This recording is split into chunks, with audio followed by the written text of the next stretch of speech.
Perdón, María, no sé si te muteé yo sin querer o apagaste vos el micrófono.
La verdad que nos gustó mucho la onda de cómo construir la casa y cómo son las casas de Cálida. Y bueno, y a partir de eso, y sobre todo More, que se quedó acá en la obra,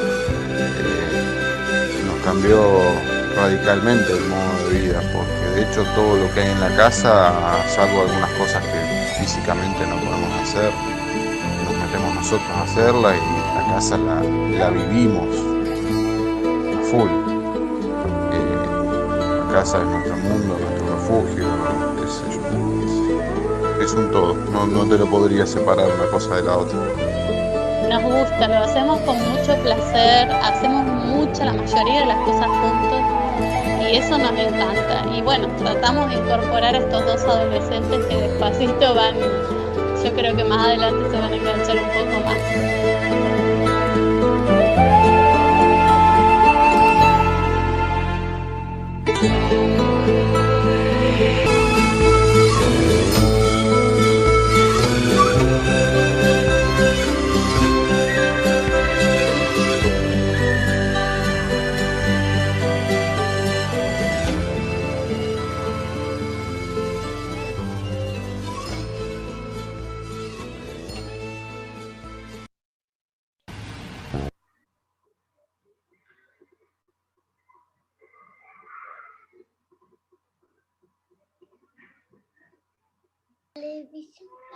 Hola, buenas tardes. Muy hermoso, muchas gracias. Tere, ¿querés dejar de compartir pantalla, Tere? Así... Ahí está, perfecto. Bueno, buenas tardes. Bueno. Una nueva charla, bienvenida. Hoy es el turno de la charla de María Teresa Geramendi, que está participando del ciclo. Bueno, creo que el público se renueva a veces, o hay caras nuevas. Se trata del ciclo de hábitat sustentable que tiene Epicentro y que es participativo y abierto a toda la región y a todo el país en realidad, porque hay participantes de muchas provincias. Ayer estuvimos disfrutando la charla de Martín Sánchez Acosta, de INTA Concordia, con todo el tema de construcción con madera. Hoy vamos a estar haciendo un poco la recorrida por distintas obras de bioarquitectura, por bioconstrucciones en la zona de Río Negro y Neuquén, en el Alto Valle, el Valle Medio. Bueno, ya va a estar contando María. Queremos contarles, bueno, ahí Gabo puede llegar a pasar un poco de información, se pueden sumar al ciclo, y también todas las charlas que se generan son abiertas, son gratuitas y quedan grabadas, con lo cual haciendo clic en el calendario directamente van a cada una de las charlas y las pueden ver en diferido, pueden copiar el link, compartirlos, etc. Así que bueno, le damos la bienvenida a María Teresa y adelante, Tere. Bueno, muchísimas gracias. Muchas gracias por la invitación. La verdad que es un placer poder compartir y llevar digamos, a estas pantallas que nos tocan ahora, gracias al COVID, muchos rostros que digamos de otra manera no sería factible de que los conozcan, ¿no? Entonces está bueno también mirarlo desde este lugar. Así que gracias también por permitirme compartir la experiencia, que es una experiencia compartida, no es propia, como ya van a ver, es compartida. Y bueno, y a veces me pongo así, pero tener caras conocidas me ayuda un poco a bajar, a bajar los nervios. Bueno. Miren, si les parece, vamos a hacer así. Ella va a compartir una presentación. Y podemos ir haciendo las preguntas en el chat a medida que va transcurriendo la presentación, y una vez que termina, bueno, vamos a leerle esas preguntas y vamos a abrir micrófonos para hacer preguntas en vivo, ¿sí? Cuando quieras, Tere. Listo, ahí entonces hago la presentación. Pero ahora tengo que volver a compartir pantalla, ¿no? Sí. Sí. Bien. Share.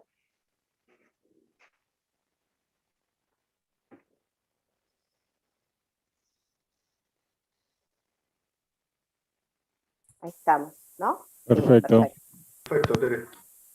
Bueno, muy bien.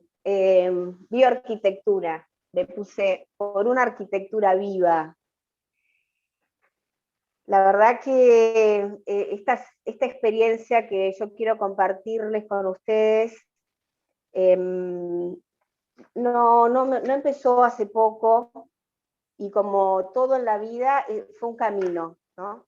Entonces, esto de la bioarquitectura también me gusta asociarlo a los procesos interiores que como profesionales también vamos transitando, ¿no? Entonces, la verdad que bioarquitectura es también viva en todo sentido, ¿no? Desde los materiales hasta las relaciones humanas que se van tejiendo, ¿no? O sea que la verdad que da para bastante analizar el término. Pero simplemente acá en esta exposición, en este intercambio, más que exposición, intercambio de experiencias, bueno, vamos a poder, ojalá, transitar desde ese lugar, ¿no? Desde la vida misma, compartir la vida misma.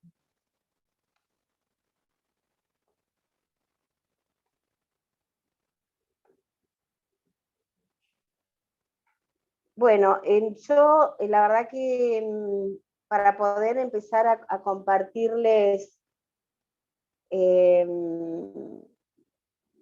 mi hoy, tengo que empezar a remontarme a un pasado.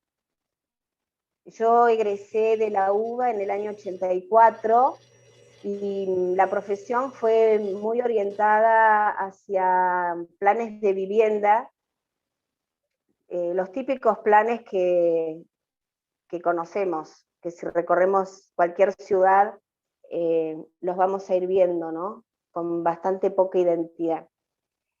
Tenía esa formación, me vine a vivir a Neuquén, y en Neuquén, después de 3 años, empecé a trabajar en obras públicas de la provincia. Y estando en obras públicas, en el año 95, se me presentó una oportunidad de hacer un posgrado en proyectación ambiental. Y eso fue como, wow, me voló la cabeza. Y ese posgrado fue a distancia, pero teníamos que hacer un trabajo en concreto en una localidad. Y yo elegí Tricao-Malal, una localidad del norte neuquino. Y bueno, era bastante joven, la verdad que me emocionó un poco hablar de esto. Y bueno, y ahí recorriendo, gracias a mi trabajo, recorrí un poco otra cultura, descubrí otra cultura. Viniendo de Buenos Aires, empecé a ver que había otras realidades, otras formas también de generar hábitat, ¿no? Y este ejercicio a través del posgrado, bueno, me llevó a interiorizarme muchísimo en descubrir otros saberes, y eso fue Tricao para mí. Trabajamos con 10 mujeres, en esa época ni siquiera se hablaba del tema de género y nada de eso, pero sí estaba esta necesidad, ¿no?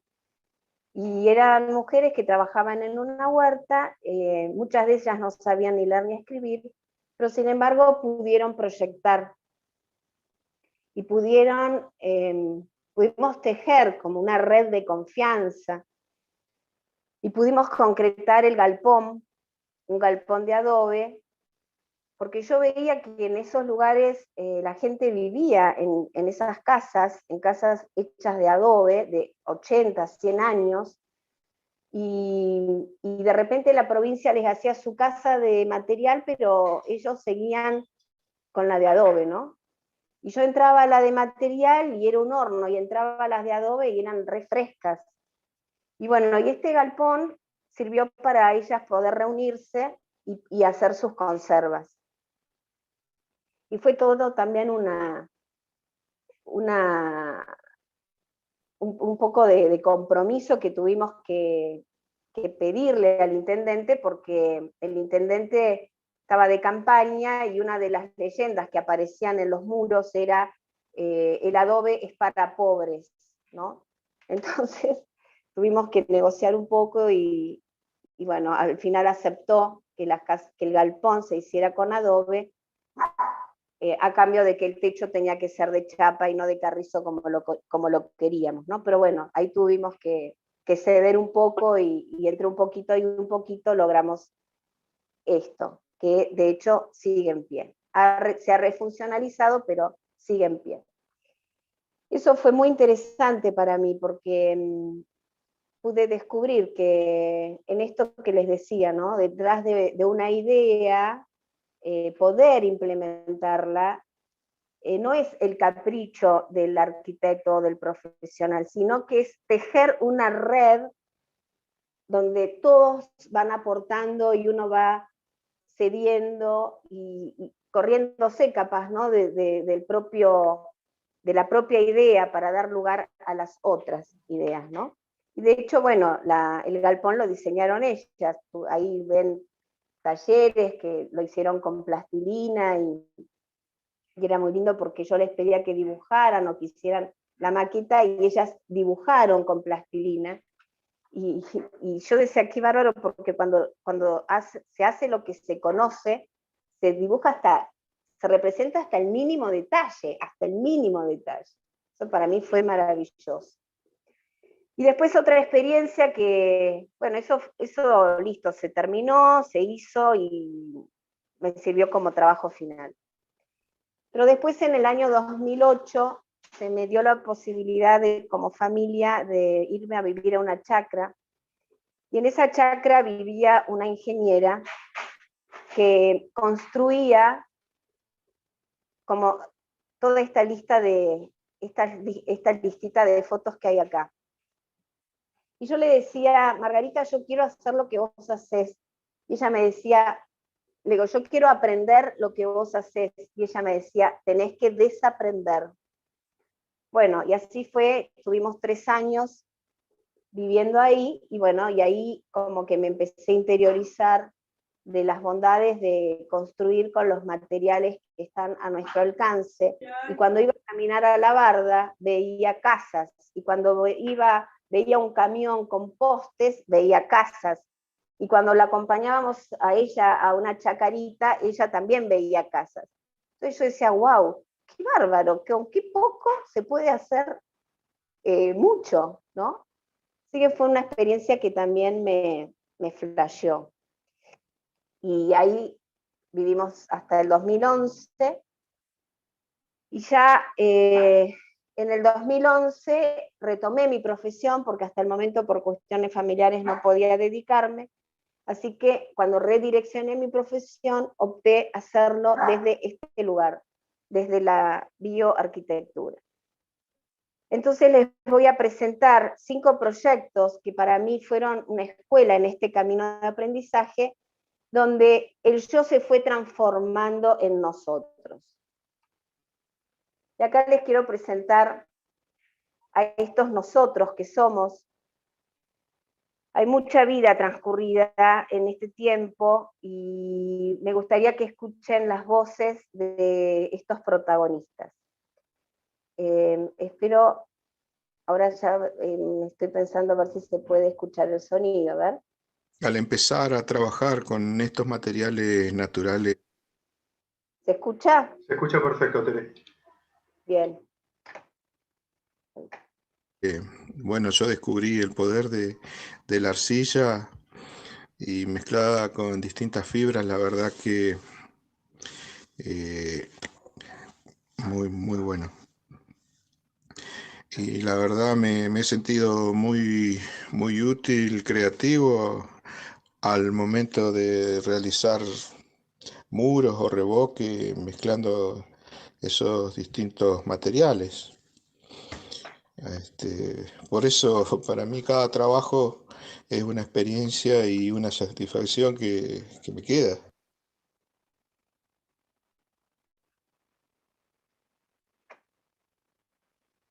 Él es Eric, es un constructor que me acompaña bastante en la medida de sus tiempos. Ahora me gustaría compartirles la voz, la experiencia de uno de los clientes. Hola, somos Pablo y Tefi, vivimos en una casa de barro desde hace unos 7 años. En su momento la elección del material fue por una cuestión económica más que filosófica. Y bueno, después con el tiempo nos fuimos dando cuenta de algunos beneficios. Nosotros tenemos reciclado de agua, de las aguas grises, y lo usamos para el lecho nitrificante, un humedal para riego del terreno y de las plantas, y después tenemos paneles solares. Así que la casa es bastante térmica en invierno, es cálida y es bastante fresca en verano. Entonces, digamos que no gastamos en aires acondicionados, y en calefacción tenemos una estufa de gas que en toda la casa, hay 2 en realidad, pero la de la planta alta no la usamos básicamente la de la planta baja. Así que en cuanto a los gastos de materiales, es mucho más económico. Hemos gastado aproximadamente un 40% menos en los gastos de materiales, no en la mano de obra. La mano de obra sale lo mismo. Y después, en cuanto a la economización de los recursos, esto que hablaba del gasto en la calefacción, y bueno, en fin. De lo filosófico, nosotros no tenemos una filosofía de vida, digamos, en cuanto a la permacultura u otras cosas así más fundamentalistas. No, somos gente común de a pie. al empezar a trabajar con estos materiales Hola, naturales hola. Somos mezcladas Pablo y Tefi. con distintas fibras, Vivimos la en una verdad casa de que barro. Bueno, bien. ¿Qué busco? Esa es mi pregunta, ¿no? Que siempre me hago, que en un principio me hice y me sigo preguntando. La verdad que lo que busco es reconexión con la naturaleza. Creo que a través de esta forma de construir voy logrando como una cierta integración entre mi ser y mi hacer. Para mí la profesión es un compromiso, entonces no me da lo mismo hacer las cosas desde cualquier punto de vista, no.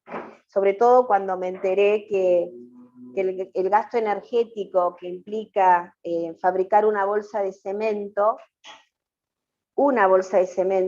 equivale al gasto energético en construir una casa, una vivienda con este tipo de materiales. Entonces ahí dije, wow, por una bolsa de cemento, una casa, no podemos seguir fomentando otras cosas, ¿no? Tenemos que tomar conciencia.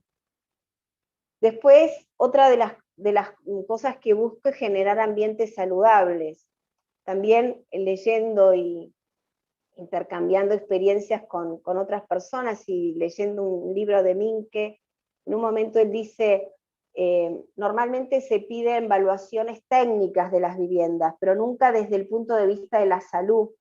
Y una vivienda construida con materiales naturales es una vivienda saludable. Nosotros estamos en un clima muy seco y construir con tierra nos beneficia en las vías respiratorias, nos beneficia el control, el aporte equilibrado de humedad.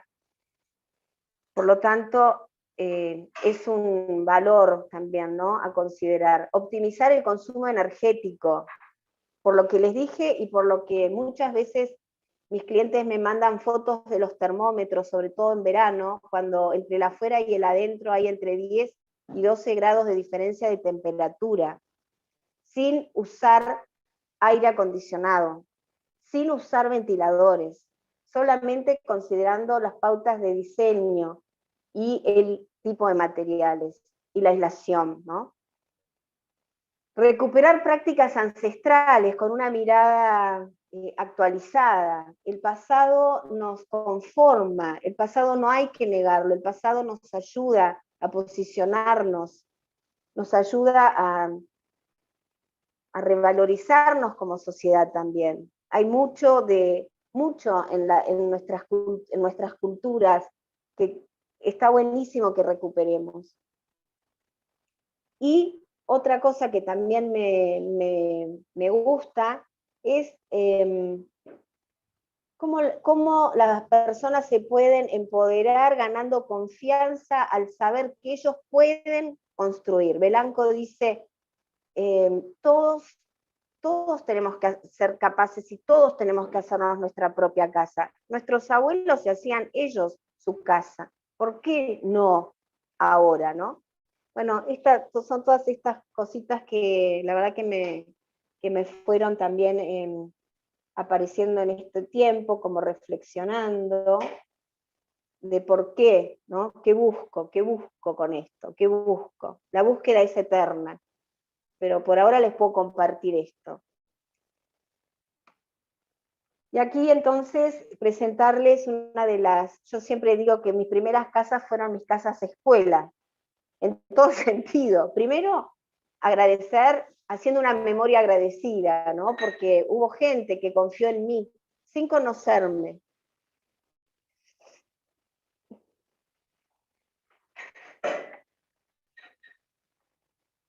Bueno, esta casa es de Diana, es en Fernández Oro, fue una de las primeras, y usamos como técnica la quincha.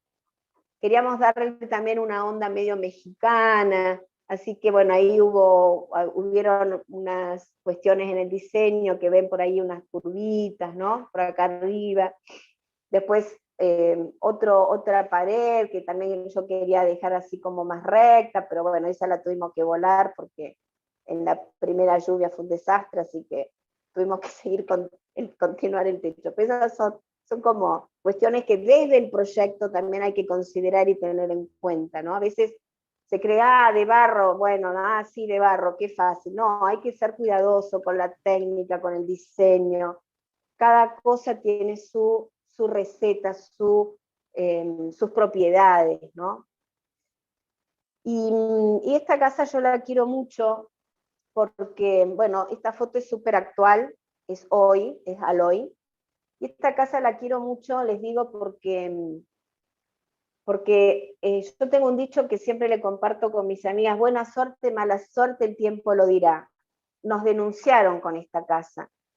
Cuando empezamos, había la gente, una de las personas del barrio veía postes parados y entonces enseguida fueron al albañil: ¿qué están haciendo? No, un templo, no, vamos a hacer una casa. Y el albañil, muy contento, además le dice: vamos a hacer una casa de barro. Y la persona se puso furiosa y dijo que el barrio iba a ser un rancherío y fue y nos denunció a la municipalidad. Y bueno, gracias a esa denuncia y gracias a haber encontrado a una persona en el municipio que fue oreja, y no fue una cualquier oreja, fue una oreja del palo, digo yo, como que estaba de nuestro lado.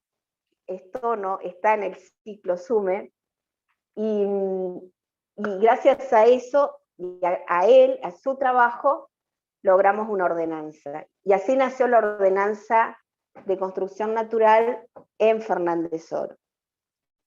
Esto no quiere decir que uno tenga que hacer uso de las denuncias, pero bueno, a veces suceden las cosas y bueno, y por suerte que nos salió bien, pero la verdad que sufrimos un poco.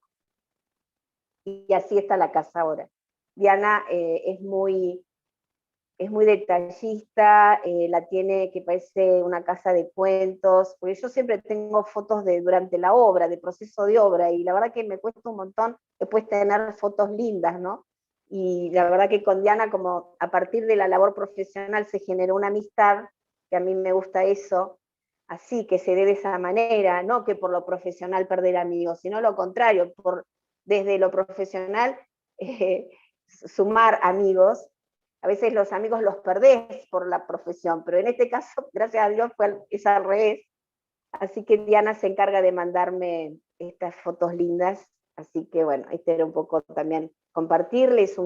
La casa tiene una especie de entrepiso en el octógono, porque ella es fotógrafa y quería tener un lugar, también como un rinconcito, así que bueno, ese es en la parte alta del octógono, y tiene un techito así, termina como en pirámide, donde tiene luz cenital, una luz muy linda le da. Así que bueno, esta casa me sirvió para eso, nos sirvió para generar la ordenanza en Fernández Oro y abrir un caminito, ¿no?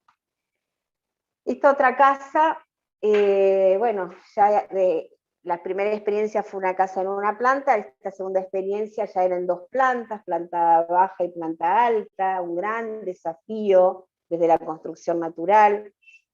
Y acá el desafío que tuvimos también es que la mano de obra se trajo de Esquel, no fue mano de obra local. Y uno de los chicos, que fue uno de los que dio el testimonio, le puso mucha mano a la casa. Él es músico y bueno, pero le encantaba poder trabajar en esto, así que también ahí él participó mucho, y los adobes los hicieron en el lugar, porque Martiniano, que fue el constructor, acá se los presento, él quiso hacer los adobes. Y la planta alta la hicimos más liviana y usamos quincha. Así que bueno, el gran desafío fue hacer los moldes, en qué material. Al principio se usó madera, pero después se cambió a otro tipo de material, como un material como más siliconado, más plástico, que ahora no me acuerdo el nombre, pero tiene un nombre especial. Y así fue. Y ahora la casa está así. También en Fernández Oro. Y después, un punto delicado de las casas de barro es los revoques exteriores. Ese es un punto delicado. Y la terminación final, que es la pintura exterior. Entonces, nosotros al principio tuvimos unos inconvenientes, que fue que el revoque exterior, el fino era a la arcilla y después lo reemplazamos por fino a la cal. Eso nos dio buen resultado, más la pintura a la cal del aluminato de calcio. Eh, Eso como, digamos, punto sensible o punto más a tener en cuenta, a resguardar. Y después el otro punto es que a veces no es fácil conseguir personal calificado para hacer las reparaciones que se requieren. Digamos, albañiles de construcción tradicional se encuentran por todos lados, pero gente que trabaje el barro no es fácil de encontrar. Eso, digamos, como punto más desfavorable. Bien, este es otro ejemplo, es en Contralmirante Cordero. Esta también fue casa escuela, como digo yo. Y acá usamos, esta sí que fue verdaderamente escuela desde lo técnico, porque usamos todas las posibles técnicas que dentro de todo nos daba el cuero, ¿no? Y usamos adobes, usamos paja encofrada, quincha usamos en otro lado, dentro de la misma chacra. Hicimos techos verdes, y el bueno, muro trombe, el tema del jardín de invierno como colector de calor, una estufa rusa, y el gran desafío de esta casa fue el techo circular que ven acá. Es una estructura recíproca. A mí me gusta mucho asociar la estructura recíproca ¿se acuerdan? A la sillita de oro que nos entrecruzábamos los brazos. Bueno, como me gusta asociarlo a eso, ¿no? Y fue desafiante porque los carpinteros no querían superponer los palos principales, los querían clavar. Y con Margarita, ¿se acuerdan? Margarita, la de la chacra, tuve que pedirle que me acompañe para que los convenza a los carpinteros que en una maquetita, en el piso, con unas varillitas, le hizo la demostración. Entonces, lo que se sostenía, para verificarles que eso que se sostenía arriba también se iba a sostener. Así que así fue como pudimos convencerlos de en esta práctica. Y el otro desafío que desde el diseño que tuve fue que el dueño no quería tener puertas en la casa, la quería sin puertas. Bueno, no quería ni puerta en el baño, así que, bueno, ahí gracias a Dios que pudimos convencerlo con la esposa. Pero por eso es una planta bastante libre. Este es un guardarropa y bueno, un escritorio, hay todo este es un muro bajo que va redondeando y va variando en altura como divisoria de lo que es el dormitorio, pero todo esto es un espacio único. La casa está así, esta es la estufa rusa la hizo Margarita. Yo nunca aprendí a hacer una estufa rusa porque ella iba muy rápido y yo trabajaba y nunca llegaba a tiempo, así que siempre las veía muy avanzadas, pero la verdad que ella me gustaba mucho cómo trabajaba porque le incorporaba diseño a la estufa rusa, entonces eso me parecía requete interesante y atractivo, ¿no? Ahora ya no está más acá, se fue a vivir a Chiloé. La casa está implantada en una chacra, tenía otro desafío, fue la implantación, porque era tan gigante el espacio de donde poner la casa, que la dueña llamó a unas chicas que hacían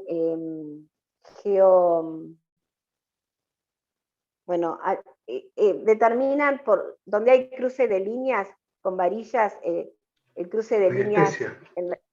Exactamente, hacían kinestesia. Kinestesia es, ¿no? ¿O radiestesia? Radiestesia. Radiestesia. Entonces, verificaban en qué lugar no había cruce para ubicar el lugar de descanso. El lugar de descanso era el dormitorio. Donde yo lo tenía previsto, ahí había se cruzaban las líneas, con lo cual lo tuvimos que correr. Eso fue re interesante para mí, porque yo no sabía ni que existía esa disciplina, así que nos ayudó a definir la implantación. Como ven ahí los niveles distintos niveles de techo verde. El techo verde tiene infraestructura de riego. Bueno, y acá la casa como está ahora, la cuidan mucho, la mantienen, la pintan. Acá esto es el muro trombe, esta pantalla acá que ven, como una vidriera, como una ventana, ahí está el muro trombe, y el jardín de invierno que lo aprovechan también, como ellos hacen producción, hacen agricultura biodinámica, lo aprovechan mucho para el secado de sus productos. Y mirando la casa, así como ven en la pantalla, hacia la derecha está el río Neuquén. El lugar es una belleza, la verdad que un privilegio trabajar acá, la verdad que una belleza. Bueno, y acá les presento la casa, otra construcción, que es la casa de Tono y More, en Allen. Esta fue muy grande, la verdad que esta casa fue muy grande, es muy grande. Y acá, en realidad, los que más, yo casi ni hice la dirección de obra porque me quedaba medio atrás mano, así que charlamos con Tono y él se puso la obra al hombro con su equipo de gente, y Morena, la esposa, trabajó un montón, ella es artista plástica, así que todos los detalles de diseño artístico son de ella. Es más, se pidió un año de licencia para poder trabajar en la casa. La casa tiene también distinto, la parte esta alta que se ve acá es como una especie de escritorio, y entre esto, acá hay un espacio entre medio, entre este techo, este es un pasillo de doble altura, entre este techo y la construcción hay un patio interno, un patio interno. Así por adentro, a mí me gusta mucho mostrar estas imágenes, porque creo que una de las cosas que me gusta que seamos cuidadosos con la estética, y la estética tiene que ver con muchas cosas. Por ejemplo, tiene que ver con el manejo de las técnicas, con la combinación de colores, con el tema de la luz, bueno, más allá de lo que es la decoración, y que eso depende del gusto de cada uno, ¿no? Pero bueno, la estética creo que es un valor agregado importante a la hora de construir, creo que cualquier tipo de casa, con cualquier tipo de materiales, ¿no? Pero sobre todo me parece que en esto de construcción natural, porque a veces hay esto como de, bueno, lo hacemos así nomás, o lo hacemos como nos salga, y bueno, y a veces se nos vuelve en contra eso, ¿no? Ellos son los protagonistas, hasta los chiquitos pusieron manos a la obra.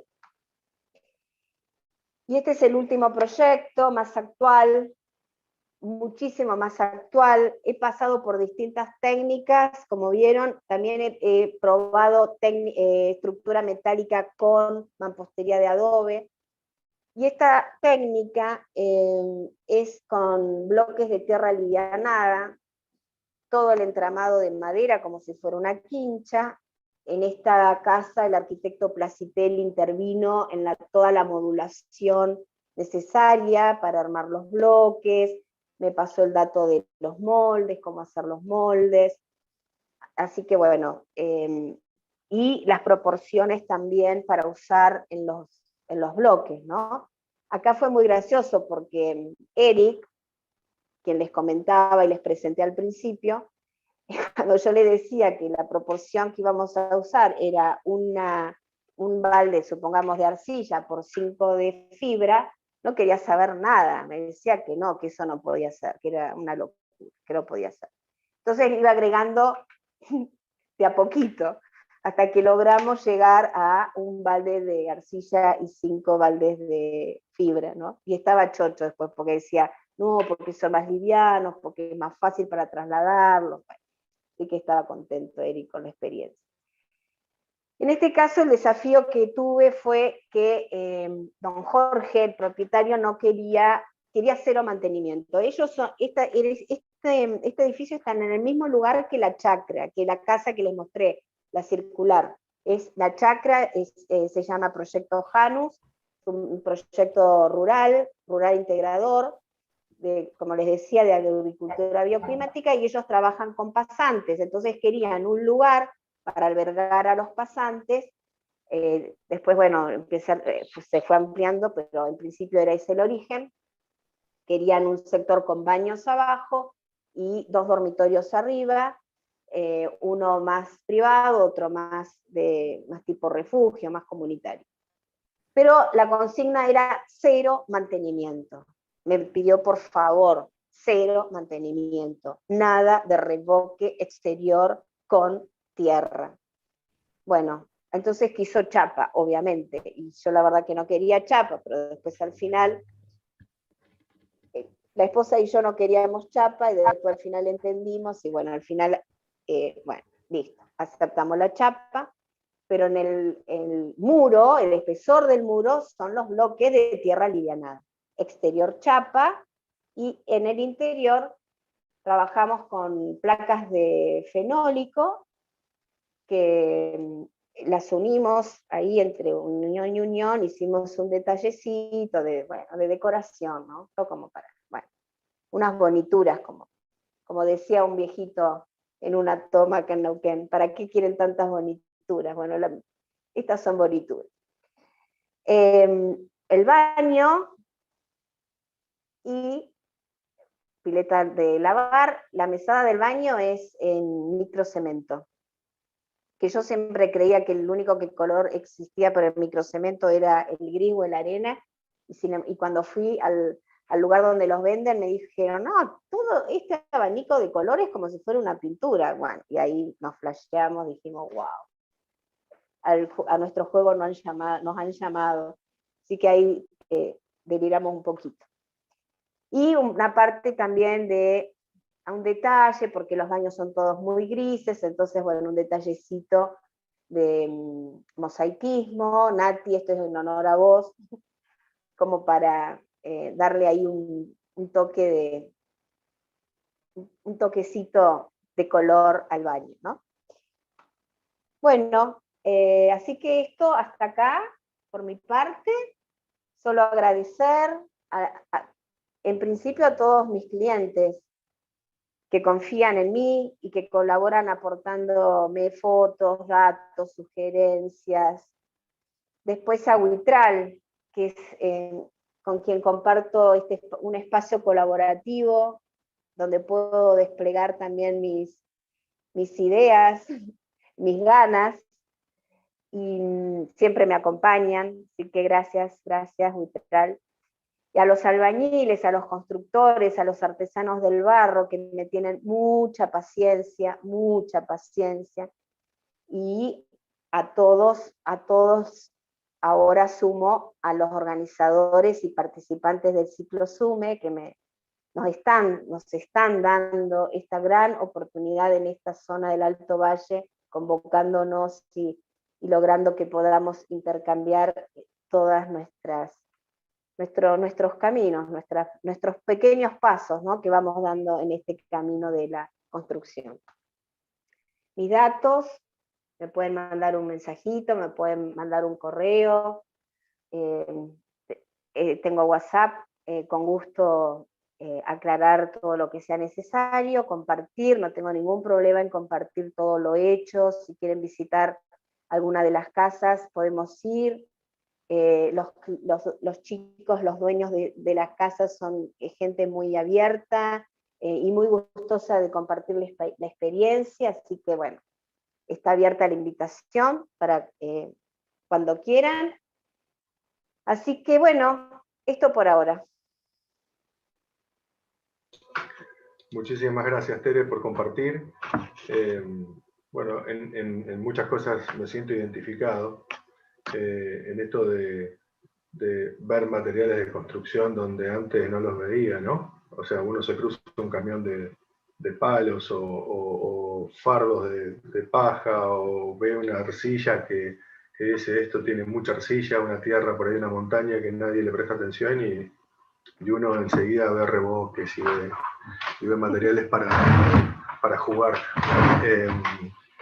Bueno, a partir de vuelta, hay algunas preguntas. Les propongo a todas y a todos que vayan haciendo las preguntas que quieran por el chat. Una de las preguntas es, en la casa escuela, donde tenías un abanico, digamos, de técnicas, ¿cómo definieron dónde usar cada técnica constructiva?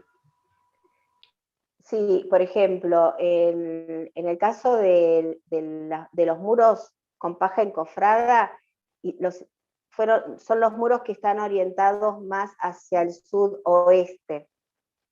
Al ser una casa circular, esa es otra cosa re interesante, porque los dueños la sometieron a un análisis técnico de analizar la forma en cuanto al rendimiento bioclimático y demás, ¿no? Y la forma circular es muy interesante porque es como un muro que va tomando distintas orientaciones, ¿no?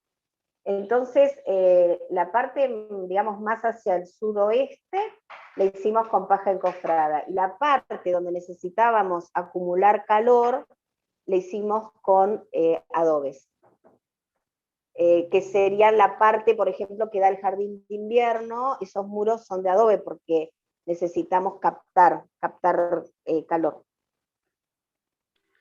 Bien. Eso es muy interesante a tener en cuenta a la hora de proyectar, ¿no? No en esto de horizontalizar las técnicas, no da lo mismo. Si yo tengo muros más expuestos al frío, tengo que trabajar más la aislación térmica.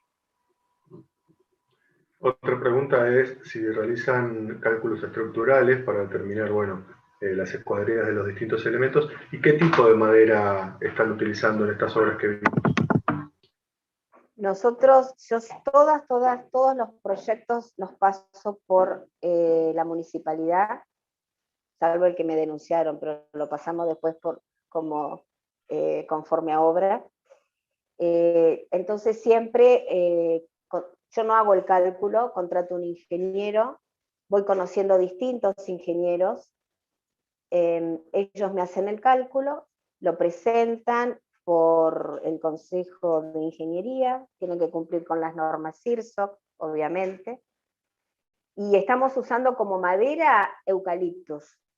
El álamo es muy noble, pero es más blando, pero es muy noble. Por ejemplo, toda la carpintería de la casa de Diana, esa que tenía así como la formita redondeada, más tipo mexicana, usamos carpintería de álamo, porque gracias a Dios que encontramos un carpintero que le habían regalado, o no sé, pero tenía copiado no sé qué cantidad de madera de álamo hacía 3 años, con lo cual estaba súper estacionada, y él nos hizo toda la carpintería en álamo.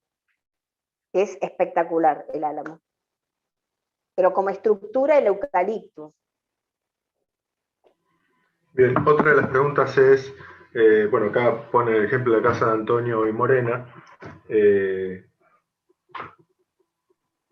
¿Cuánto tiempo de construcción lleva? Yo entiendo que para la parte estructural ha participado una cuadrilla de constructores, y para la parte de los detalles, los revoques, ha participado la familia en una autoconstrucción asistida.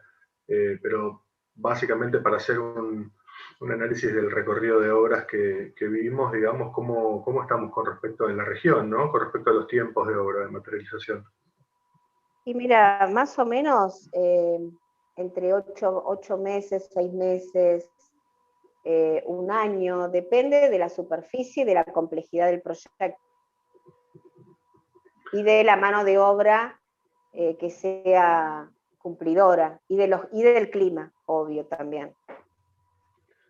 Aquí hay una pregunta de Jorge Oviedo que no la alcanzo a entender, pero si querés, Jorge, podés abrir el micrófono. En cuanto a las diferencias de los muros interiores y exteriores de quincha. Sí. No lo entiendo. La O sea, hay una materialización, diferencia probablemente. en cuanto a revoques interiores y exteriores. Claramente están optando, y más en estas obras en doble altura, en revoques a la cal, Sí. por una cuestión de resistencia, pero no estoy entendiendo lo de la quincha. ¿Ya? A ver, Jorge, un poco ¿Me más escucha? fuerte. Hola. Ahora sí. Buenas tardes. No, tenía una duda con respecto a los espesores. Por ahí escribí mal, pero digo, con respecto a los espesores, cuando están trabajando con quincha en los muros interiores, veía en alguno de los proyectos una diferenciación en los espesores, por lo menos en la gráfica, pero justo era el que estaba con ese gran abanico de técnicas, entonces no podía identificar cuál de esos era quincha para poder ver si había alguna diferenciación en los espesores más allá de los revoques. En realidad, en la casa, que es como un abanico, casi no tengo muros. El muro que es así circular, el muro interior, ¿no? Que es circular, ese está hecho en adobe, porque era más fácil de trabajar la forma. Y después había otro proyecto que por lo menos en la gráfica sí se notaba diferenciación, pero no sabía de cómo estaban construidos. No recuerdo ahora uno de los que mencionabas como casa escuela, pero es como que siempre en el transcurso de las charlas me queda colgado saber si hay o no diferenciación en espesores de muro más allá del revoque. Sí, normalmente los tabiques interiores 15, porque los exteriores por lo menos 30 está buenísimo, porque siempre tenemos que pensar que la cuestión térmica no solo depende del material y cómo se pone y distribuye el material, cómo se combinan los materiales, sino también por la masa, por el espesor. Bien. Siempre, por ejemplo, cuando uno hace el tema de definir en el etiquetado de viviendas cómo se comporta una vivienda según la clasificación, vieron que en las normas IRAM hay toda una tipología, ¿no? Vivienda tipo A, B, bueno, que tiene que cumplir con normas de habitabilidad en cuanto al confort desde lo térmico. El espesor es muy importante a considerar. Y otra cosa re importante para considerar es la aislación del piso.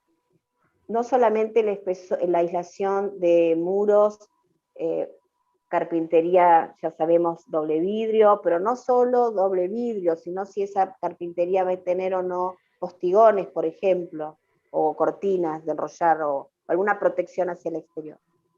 Perdón, María. Bueno, no, el tema de esto, ¿no? De la aislación con respecto al suelo, en estas casas hemos usado puzzolana para aislar el piso. Y ya me diste el pie para preguntarte algo, obviamente entendiendo la importancia de la aislación de pisos, muros y techos, mostraste ejemplos de tierra alivianada, o sea, paja y barro para la materialización de bloques de tierra alivianada, la sigla BTA, o de quinchas, o de paja encofrada, incluso mostrado en alguna de las técnicas. Y contaste también de la experiencia de habitar esas viviendas y cómo la gente con sus termómetros se asombra, digamos, del desempeño de estas viviendas, ¿no? Desde el lado pasivo, ¿no? Y te pregunto, ¿en qué espesores de muro por lo general estás trabajando para lograr, digamos, ese desempeño? Y mira, estas que mostré tienen, no la de chapa y el bloque, las otras entre 30, 32, ahí, de espesor, con revoque terminado. La del bloque, el bloque en sí tiene 20 centímetros de ancho por 47 de largo por 20 de alto, el bloque. Pero o sea eso es como si fuera... O sea, unos 20 centímetros de aislación y después los revoques, digamos, son 10 centímetros, 12 centímetros más de revoque en total, de interior y exterior. En este caso, no tenemos revoque, acuérdense, cero mantenimiento. Entonces en este caso tenemos las placas de fenólico interior y la chapa exterior, pero funciona como si fuera una vivienda ventilada, porque en realidad la chapa está clavada a tipo bulines. Bueno, ahí se veía en la estructura, ¿no? Digamos como que queda un poquito separada. Sí, sí, sí, un muro ventilado, como contaba Martín Sánchez Acosta ayer en su charla. Exactamente, Ricardo pregunta... Sí. Ah, perdón, dale, Tere, completa si querés. No, porque la chapa levanta 80 grados expuesta al sol. Bien. Ricardo pregunta, en esta fantástica trayectoria, ¿y cómo han sido los intercambios, encuentros, desencuentros con el mundo académico, con los colegios profesionales de arquitectos y con las resistencias, si las hubo, con la sociedad? Contaste una resistencia de parte de la sociedad, pero digo, por lo general, ¿cómo te ha ido en esta carrera? La verdad que me ha ido muy bien. Con los colegas no, nada, ningún problema. Con los ingenieros que he tratado, bien. Una cosa sí con respecto al cliente es esto, yo no impongo que elijan el barro. No, o sea, no me gusta hablar de barro, pero no impongo que elijan la construcción natural. No lo impongo. Y cuando la eligen, pregunto por qué la eligen.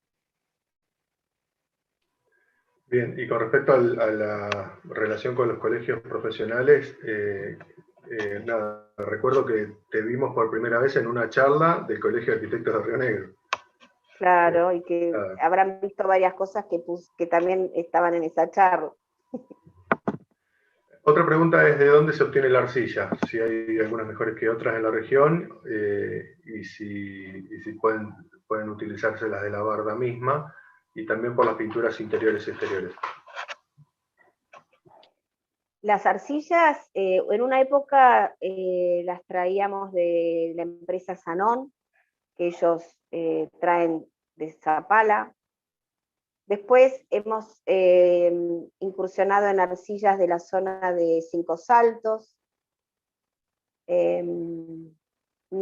Ahora, si son buenas o no, la verdad que no tenemos ningún laboratorio para que nos diga estas arcillas están buenas por esto, esto y esto.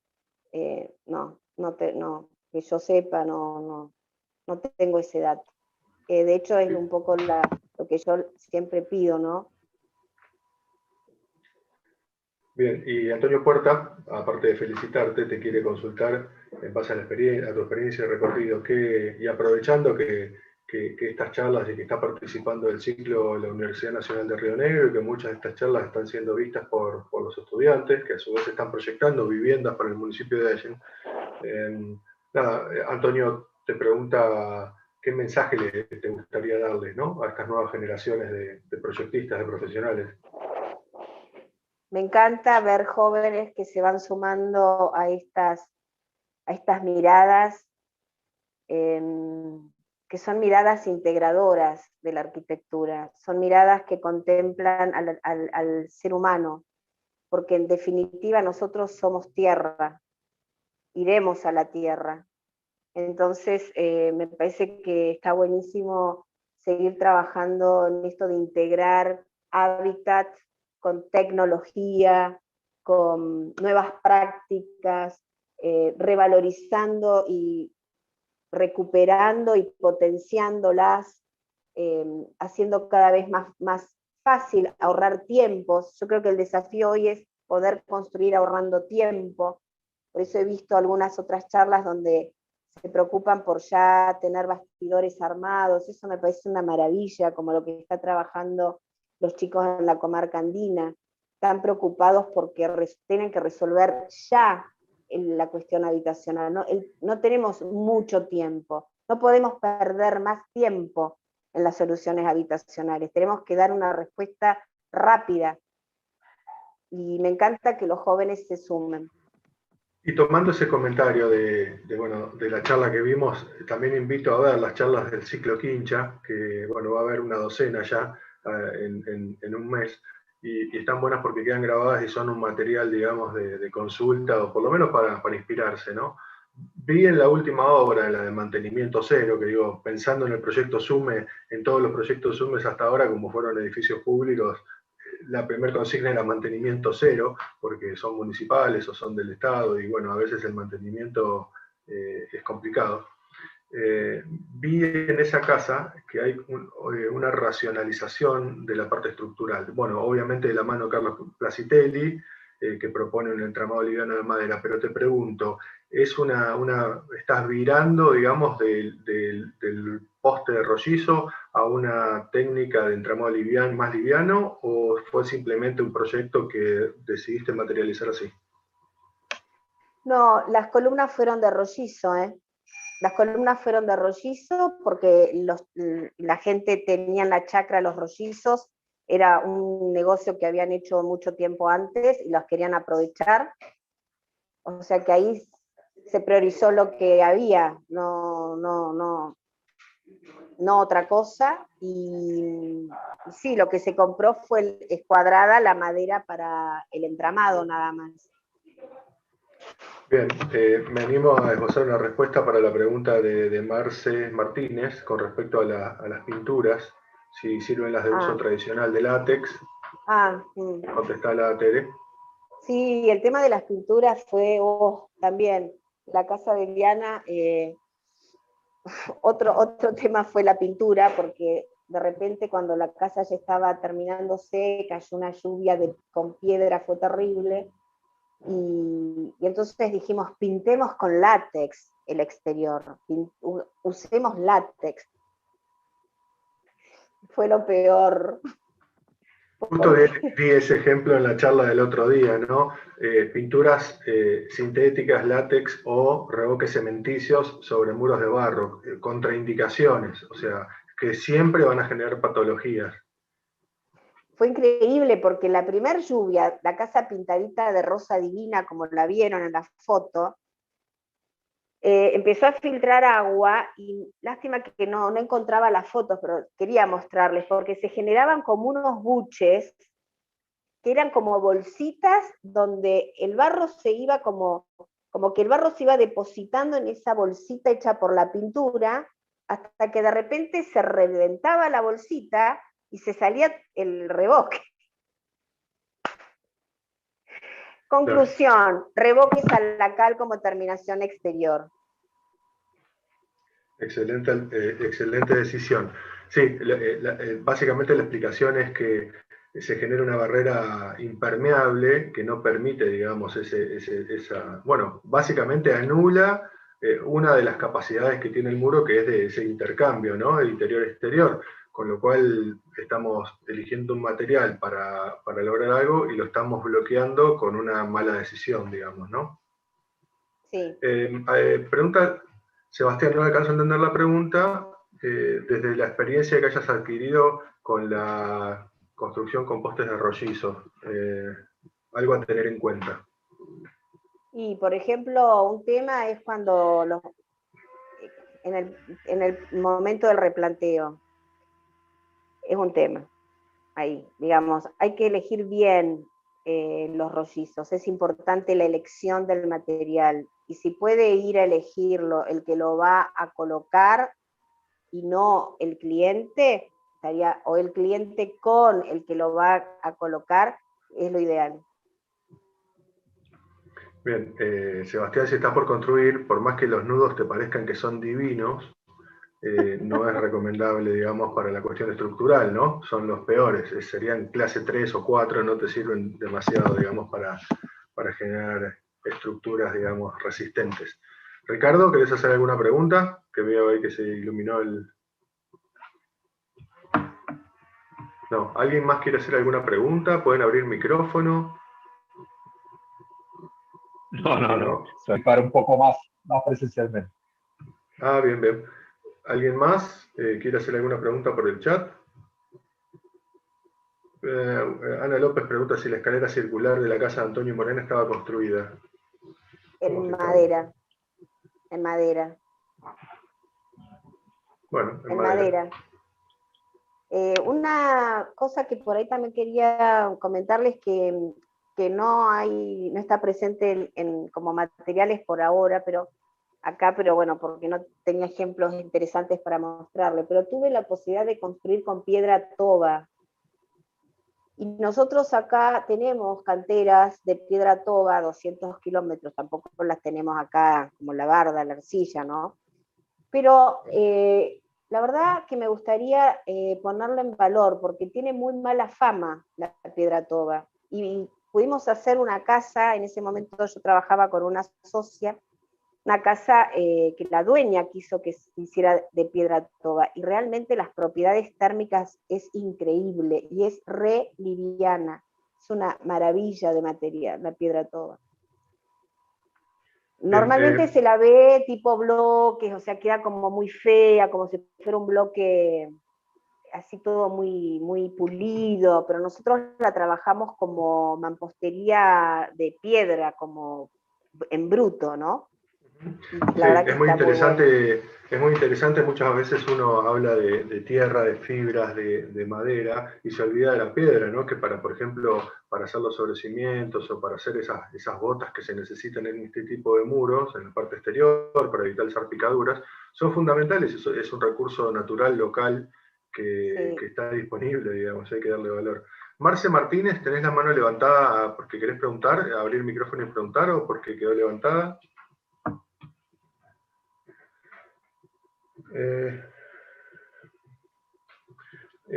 Máximo pregunta. No, Hola. Sí, Marce, adelante. Ah, bueno, ¿qué tal? Perdón, baja el volumen, Marce, por favor, porque se escucha el eco, el retorno. A ver.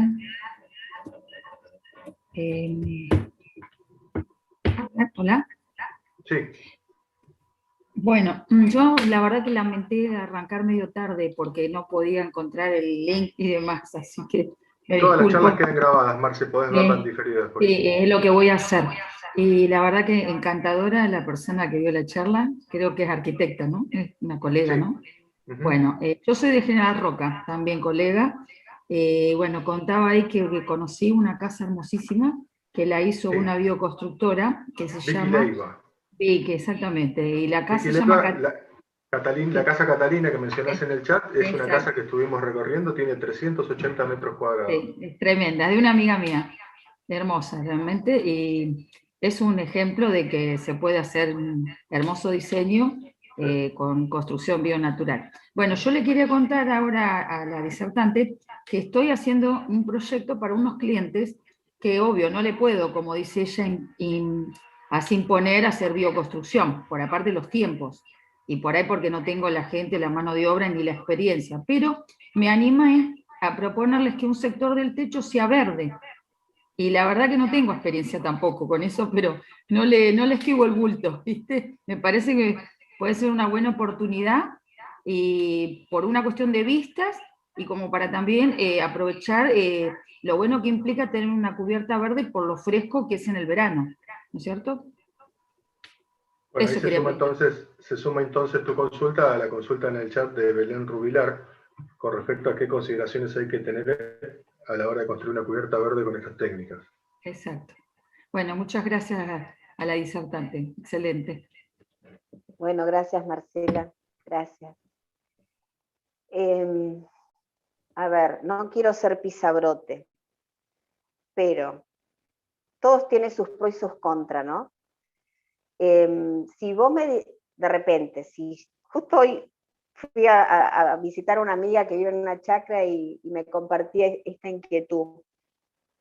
Si vos, tu terreno es chico, de repente, un terreno más bien urbano, aunque no sea chico, no importa, pero lo que quiero decir es esto: el techo verde necesita un mantenimiento.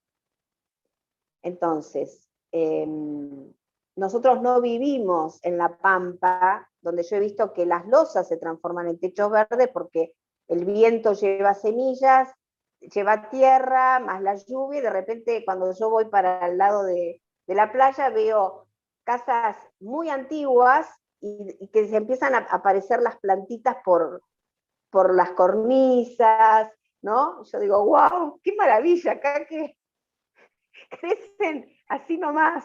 las plantas. Eso siempre me pone como, wow.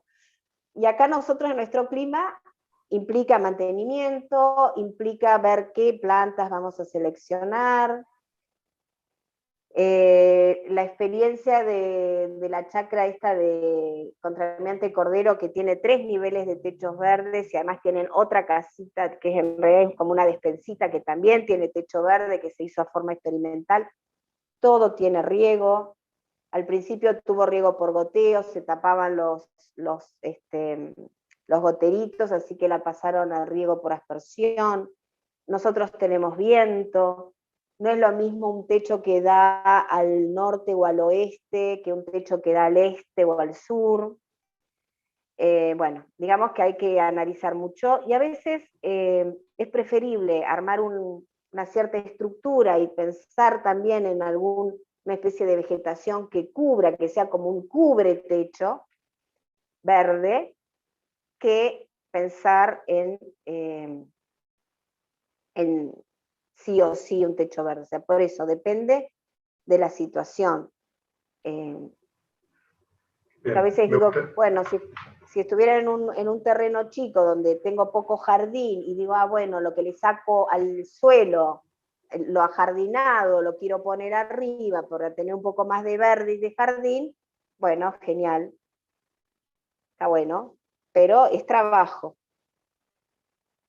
Bien, a mí me gustaría, porque veo que hay varias preguntas de techos vivos o techos verdes, me gustaría recomendarles, hicimos una publicación del primer proyecto SUME, que fue el de Córdoba, y ahí pusimos 3 tipos distintos de cubiertas.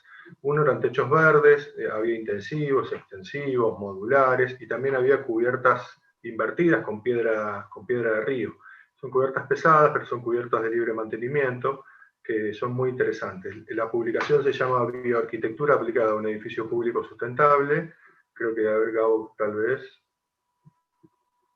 Bien, Gabo, bueno. Estás muy rápido, Gabo. Ahí está el link en el chat. Entonces, nada, es un PDF de libre descarga. Hay alternativas y posibilidades desde la Universidad Nacional de Córdoba, de la Universidad Católica de Córdoba. Obviamente es para Córdoba, ¿no? Negro es otra cosa. Pero bueno, esas son las alternativas en Córdoba. A quien le interese indagar un poquitito con respecto a eso, la publicación también tiene hipervínculos a distintos documentos, por ejemplo, los documentos del INTA, donde tienen disponible las variedades de plantas para esos tipos de techos, bueno, y mucha información explicada muy fácil, ¿no? Con mucho render, mucha imagen, mucho despiece, para que lo puedan entender bien sencillo. En la chacra donde vivimos un tiempo, Puente de Palos, una de las casitas que se llamaba La Pasto Verde, tenía techo verde, tenía 2 faldones. Solamente uno era techo verde. Y ahí, bueno, había que laburar, había que subirse, regar, porque no había riego automatizado ni nada, pero había que poner escalera, manguera, regar, y no tanto en cuanto al mantenimiento del pasto, si cortarlo o no, porque en realidad no se debe cortar el pasto, pero porque justamente la cubierta verde trabaja cuando hay pasto, por el tema de las hojas, ¿no? Pero era un tema, la verdad que era un tema. Hay que estar dispuesto, o sea. Perfecto. ¿Sí? ¿Alguna pregunta más? Les recuerdo que en el ciclo del Alto Valle estamos organizados en grupos de trabajo. Está el grupo de arquitectura, el grupo de energías, el grupo de saneamiento, el grupo de gestión, el grupo social productivo educativo. En el grupo de arquitectura se hizo un gran trabajo de relevamiento, se analizó toda la parte urbanística, la parte climática, bueno, y el paso que viene ahora es la conformación del equipo de arquitectura, que va a tener a su cargo el proyecto SUME, que es el proyecto de Salón de Usos Múltiples Experimental que va a estar implantado en el centro de la ciudad de Allen. Esta convocatoria y esta posibilidad es abierta a todos los que están acá, a todos los que están participando en el SUME, se pueden sumar al ciclo, van a pasar a ser parte de un grupo de trabajo a su elección y a partir de ahí empezar a trabajar en las propuestas, digamos, arquitectónicas para presentarle a la municipalidad. Es una iniciativa que es muy enriquecedora porque, bueno, se generan estos intercambios y se genera, bueno, mucho trabajo, pero mucho aprendizaje. Así que están las puertas abiertas Gabo, si podés compartir los links para sumarse al ciclo y a los distintos grupos, estaría buenísimo. Bien, ahí siguen los comentarios con respecto a los techos vivos. Bueno, Marce Martínez levanta la mano para sumarse. Ahora Gabo va a pasar los links. Igualmente en la Municipalidad de Haya entra toda la información. Ahí está. El formulario de inscripción. A partir del formulario de inscripción te sumás al chat, digamos, donde estamos todos. Y a partir de ahí te podés sumar a cualquier grupo de trabajo de tu interés. En el de arquitectura vamos a estar empezando a proyectar esto. Alejandro. Sí, Ricardo, adelante. Ale.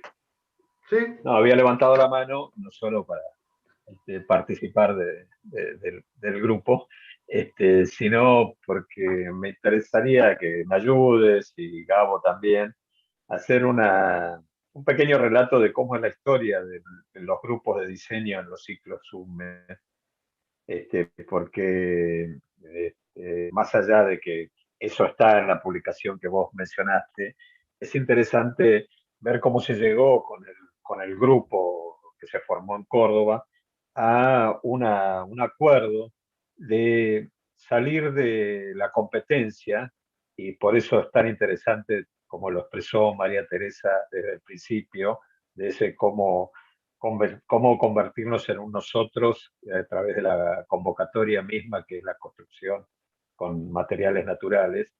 Y esto tuvo su efecto con un grupo y con la historia del INTI como institución que constituyó la demanda del edificio SUME en Córdoba. El INTI había tenido una experiencia anterior, no me recuerdo en qué año fue el concurso de bioconstrucción en el INTI. ¿Vos te acordás, Alejandro? 2008. 2008. Comenta un poquito esa experiencia, porque es muy interesante, porque es cuando el INTI empieza a vincularse con la bioconstrucción. Bueno, sí, se generó un concurso. Yo no estaba formando parte del equipo, pero conozco la historia. Se generó un concurso de ideas y anteproyectos y participaron muchos equipos de todo el país presentando proyectos para un salón de usos múltiples para Buenos Aires. Eso fue la semilla, digamos, del INTI con respecto a esto. En el proyecto SUME de Córdoba, lo que hicimos fue, bueno, de la mano de Ricardo, en lugar de generar una competencia, a ver quién ganaba y cuántos se alejaban porque perdían, lo que intentamos hacer fue este ciclo participativo, que fue el primero, digamos, donde realmente colaborar y nutrirnos entre todos. Y se generó algo muy loco. Córdoba tiene mucha bioarquitectura, mucha bioconstrucción, hay muchos referentes a nivel nacional. Entonces, ellos son competidores en la misma región, digamos, y se pusieron a trabajar en un proyecto común. Y bueno, hoy siguen participando, varios siguen participando de este ciclo, por ejemplo. Participaron después del de Mendoza y participaron acá, y formamos parte de la Red ProTierra Argentina, que estaría bueno que la conozcan, redprotierra.com.ar. Entonces, bueno, se generó, digamos, una red, digamos, y un vínculo que sigue al día de hoy. Esto lo quería comentar fundamentalmente porque hay muchos arquitectos o vinculados al ambiente de la arquitectura que conocen la situación de los concursos de arquitectura, y seguro que los estudiantes también, y todos. Bueno, aquí voy a hablar de mi trabajo como arquitecto también, y como verán, con alguna trayectoria y haber pasado una buena cantidad de concursos, esta reflexión sobre lo que significa como herramienta de propuesta y de diseño el concurso en tanto competencia. Eso que se transforma en una actitud que de por sí los resultados pueden ser buenos o malos, ¿no? Los concursos han tenido muchas alternativas en la historia, y bueno, justo María Teresa hablaba de aquella época de los concursos de vivienda, que en su mayoría han dado resultados muy, pero muy criticables, y todavía la generación a la cual yo pertenezco, que nos formamos entre los años 70 y los 80, que nos formamos en esa práctica, no ha hecho la autocrítica de los resultados que ha dado en términos urbanos, sociales, comunitarios, esa forma de trabajo en la arquitectura. Bien, los concursos han servido para mucho desarrollo profesional, pero también han establecido circuitos en donde la información y el intercambio sobre las mejores posibilidades o la mejor propuesta posible queda de una manera mezquina, porque algunos estudios consiguen los mejores asesores, porque algunos consiguen la mejor forma de expresarse con los medios de los concursos. Todo esto, imagínense cómo ha cambiado en los últimos 40 años del dibujo con plumín al AutoCAD y al diseño asistido por computadora, digamos, y entonces vamos hacia, bueno, nada, no estoy diciendo que en ningún momento es mejor o peor, veo algunas sonrisas que denotan algunas experiencias. Ahora es BIM, Ricardo, BIM. Bueno, entonces, vamos a entrar a trabajar en un grupo de proyecto. Esto ha sido una experiencia extraordinaria de no competencia, que no fue fácil en Córdoba. Cuando llevamos la experiencia a Mendoza, lo que menos esperábamos era que las autoridades del Colegio de Arquitectos se pusieran del lado de esto de no concurso. Esta situación de no concurso, de trabajo colaborativo y de aprovechar las capacidades de todos en la producción compleja, porque de alguna manera todos tenemos la experiencia de haber trabajado en equipo, sabemos que es muy difícil, hasta es muy difícil el equipo de dos, así que hasta es difícil el equipo de uno, porque uno muchas veces no está de acuerdo consigo mismo. Entonces, esto de ir construyendo acuerdos es algo que en este caso se ha potenciado de una manera extraordinaria, porque tenemos al cliente sentado en la mesa. Fíjense, es muy difícil tener al cliente sentado en la mesa. El cliente, en la experiencia, y disculpen si los no arquitectos o no profesionales le estoy hablando de algo difícil de interpretar, pero a lo sumo expresan una voluntad que queda reflejada en unas bases que tienen una cierta especie de libertad de interpretación por los proyectistas. Ese trabajo que decía María Teresa, tan interesante, de trabajo conjunto con el cliente, es algo que se pierde la relación durante el proceso de proyecto. Entonces, aquí tenemos no solo a los clientes en términos del municipio, sino tenemos a los habitantes de Allen y tenemos a gente interesada por el producto de todas partes del país. Fíjense el equipo que estamos armando. Equipos de técnicos, de especialistas, que piensan, conocen, desarrollan, investigan, que no los captura un equipo para su asesoramiento, sino la tenemos a disposición colectiva, para un proyecto que va a ser de libre descarga, de planos abiertos. Esta experiencia, que me interesa mucho también, que si Horacio tiene ganas de decir algunas palabras al respecto, porque esta experiencia que a veces se multiplica también en la experiencia académica de cierta competencia entre los alumnos, y entiendo que el grupo que lleva adelante Horacio no promueve esa competencia por una dinámica de intercambios que nos explicó en el grupo de gestión, que me parece interesantísima entre los participantes, entre los estudiantes, de cómo van intercambiando los roles y las posiciones dentro de los equipos de proyecto. Así que, fíjense, estamos a punto de entrar a una experiencia, yo les puedo asegurar que si no es única, bueno, es muy especial. Es muy especial. No se ha dado ningún ciclo SUME como este. Digamos, este es muy, muy, muy especial, y los invito entonces a empezar a pensar juntos cómo es esta experiencia de diseño con todas las características que hemos dado cuenta. Bueno, ahí levantó la mano Marcela. Ahí le compartimos por el chat el formulario para inscribirse al ciclo y a partir del ciclo sumarse al equipo de arquitectura. Emanuel Rocha de Chubut ya me acaba de mandar un mensaje, ya lo sumamos al grupo de arquitectura también, con lo cual, bueno, se empieza a formar. Como dijimos en Córdoba y como dijimos en Mendoza, la bioconstrucción, la bioarquitectura no puede darse el lujo de generar competencias y dejar a gente afuera. Nosotros nos tenemos que potenciar tenemos que sumar saberes, compartirlos, que es lo que básicamente hace la bioconstrucción, comparte, y bueno, a partir de ahí proyectar juntos. Así que bueno, está la invitación planteada, están las puertas abiertas, así que si alguien más quiere comentar algo, hablar, abrir el micrófono, mandar un mensaje, bienvenidos, y si no, nos estamos viendo en la charla del jueves que viene. Un segundito, Ale. Sí, Horacio, adelante.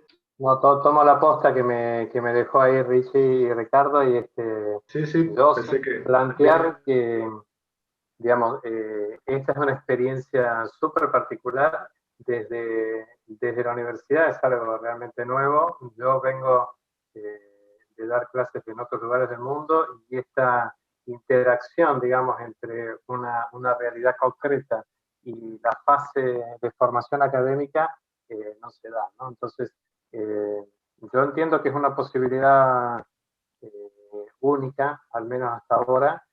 Tiene que ver con una intencionalidad y una misión que como universidad nos hemos puesto acá en el territorio.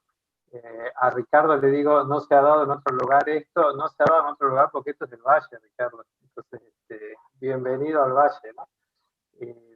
Pero creo que sí, seguramente los resultados serán muy buenos, y hay un entusiasmo, digo, al margen de cómo desde lo pedagógico y académico uno va estructurando la cosa. Yo creo que hay sí un acuerdo mancomunado de parte de los estudiantes que están trabajando de generar un producto realmente interesante, de posicionar lo que significa el diseño, de aportar desde el diseño, y en toda esta primera fase que ellos han trabajado de análisis y estudio, están como encontrando también, ¿no?, esta necesidad de aportar desde el proyecto para enriquecer todos estos procesos, ¿no? Así que bienvenido sea, gracias por la participación, digamos, y bueno, seguimos metiéndole ganas. Y los chicos van a empezar a ver materiales de construcción cuando pasen por un campo, cuando pasen por una montaña de fardos o de tierra, como María Teresa contaba al principio de su charla.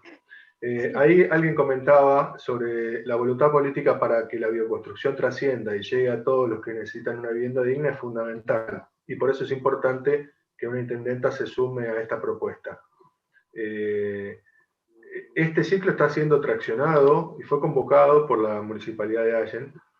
De hecho, está Antonio Puerta, está Sergio Boglino en esta charla, que son funcionarios municipales, digamos, es el Estado municipal el que convocó y el que está traccionando esto, y el que lo abrió, porque podría haber sido un proceso de la ciudad, y sin embargo está siendo, digamos, abierto, digamos, a toda la región y a todo el país, porque hay participantes de Salta, Santa Cruz, Córdoba, Entre Ríos, Mendoza, Buenos Aires.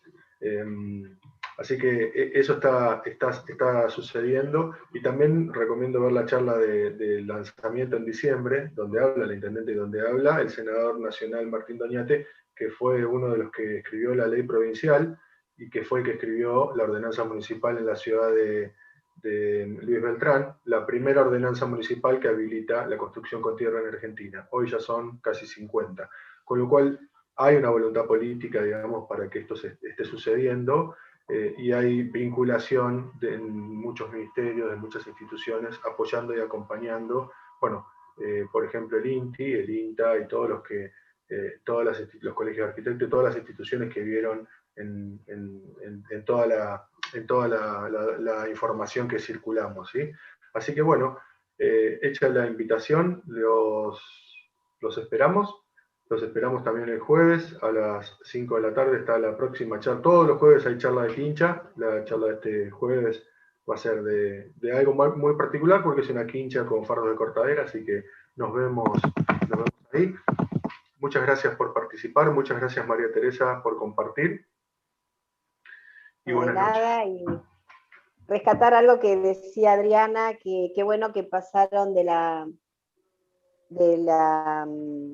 los concursos a la cooperación, ¿no? Y yo creo que este es un ejemplo, bueno, como decía Ricardo también, y vos, esto es una muestra de qué importante que es la cooperación.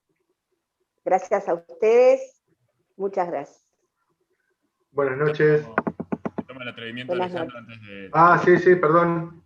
Sergio, ¿estás por ahí? ¿No? Sí, sí, acá estoy. No, habla un poquito más fuerte. A ver, ¿se escucha ahí? Ahí va. No, simplemente agradecer primero a María Teresa por la charla, la verdad que increíble, muy detallada, muy técnica y muy ilustrativa. Creo que para todos los que estamos aprendiendo día a día de estas técnicas, me parece que estas charlas son fundamentales. Y bueno, después simplemente cerrar con lo que dijiste, Ale, que creo que está bueno, reflejo el interés de la Intendente por todo este ciclo y por todo lo que estamos divulgando y aprendiendo entre todos. Y está bueno lo que dijiste también, Ale, de que esto es algo abierto, es algo integrador y de ninguna manera quisimos hacerlo restringido, sino al contrario, para que la mayor cantidad de gente e instituciones puedan sumarse. Así que bueno, agradecer a todos y seguir invitando a quien quiera sumarse. Bien, somos más de 200 y todavía hay lugar, así que no se entienden. Buenas noches. Buenas noches.